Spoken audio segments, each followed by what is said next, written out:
I've been thinking a lot about what we inherit, partly because I've written an essay called What We Inherit, and I've also made a video art installation also called What We Inherit. They both sort of are inspired by each other. In these two pieces of work, I'm looking at two major things.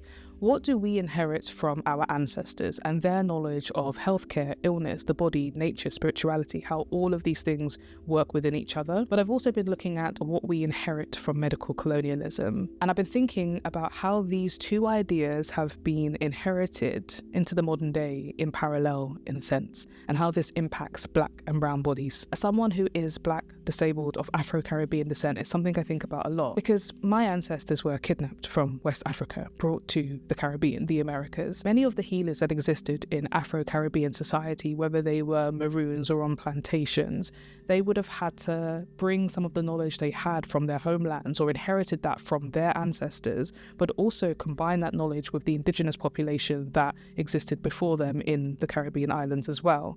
And so I think a lot about some of those practices passing down. But simultaneously, as a Black person who has experienced medical racism today, I think about how many of the practices in Western medicine, they have advanced because of the experimentation on Black and brown bodies.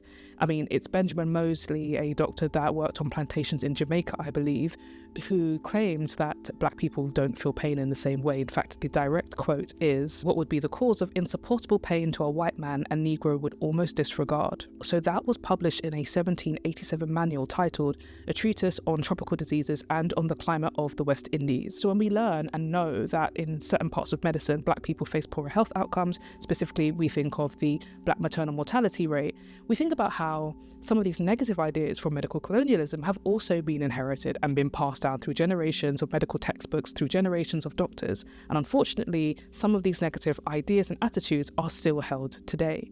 I think about how we've embodied and kept and held some of these ideas from our ancestors, but also have to face the inheritance of medical colonialism in hospitals, in healthcare settings at the same time. Anyway, these are some things I've been thinking about and some things that I think will continue in my practice, both in art and my research. But if you want to see the video art installation that explores these themes that I mentioned, it's at the Eye Film Museum in Amsterdam. The exhibition's called Eyes Open. It's 11 artists using the Dutch Colonial Archive and activating it and making pieces that reimagine and rethink how we view these materials, and my piece is one of them that specifically explores medical racism and ancestral knowledge, so you are welcome to go and see it.